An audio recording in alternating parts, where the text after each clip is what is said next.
So one of the biggest problems that we have in this hobby is getting vegetation like this to look realistic on the tabletop.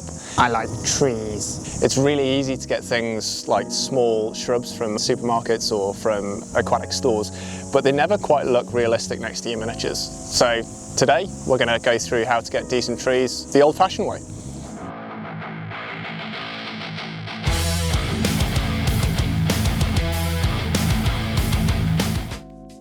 As you can tell, far too much sunshine for me for one day.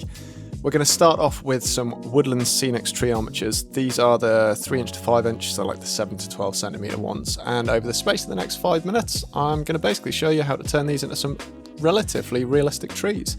We're going to start off by getting rid of all of the different little bits of plastic that are waste on the armature and bending it into an actual tree-like shape.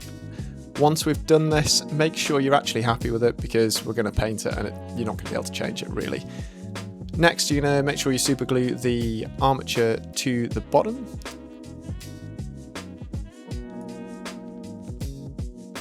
Depending on how you want to base these is going to depend on how you actually put your trees in.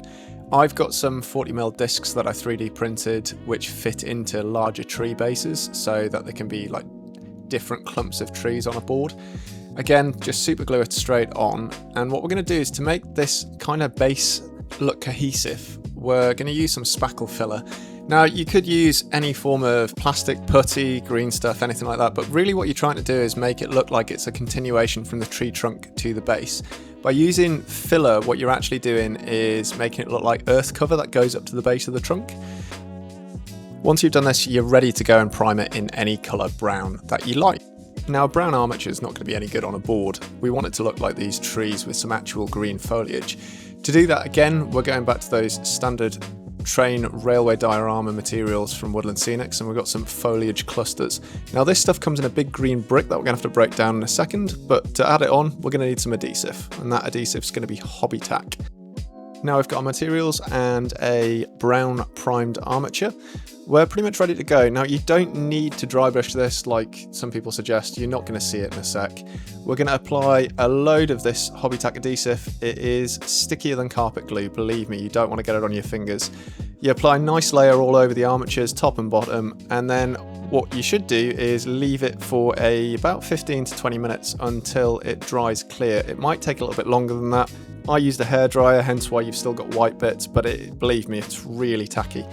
Take your foliage clusters and you're going to break it down, crumbling between your fingers until you get loads of like smaller lumps or smaller clusters, hence the name, and go round and basically just add it to the tree where you think it needs to be. Now this does need pressing on the adhesive for it to stick, but it will not take much, believe me. One of these bags did about 20 odd trees for me, so it actually goes a long way. Although it looks like it doesn't, this was the end of the bag for me and I'm just using it on the last tree as an example. We're nearly there. Last step is to seal everything together. Now you can use PVA glue watered down, but I've used Army Painter terrain sealant, the matte sealer. This aerosol spray works absolutely wonderfully and basically dries the same way as PVA. Now when you've sprayed it on the tree, if you want to add a little bit of je ne sais quoi, you can use blended turf. Now this stuff is basically coloured sawdust, and what it does is it adds that like almost different tinge to the leaves and the flock that is on top of the tree armature that you've done. And if you just sprinkle a little bit on, it leaves the tree just like this, so you have that like change in hint in colour. All I've done after this is added some material to the bases, and it is literally just some crap cover Scenics that's been glued and run through. And finally, these are what the trees look like. Thanks so much for watching, guys. If you enjoyed this, make sure you like, subscribe, leave us a comment below, and hope to see you in further videos.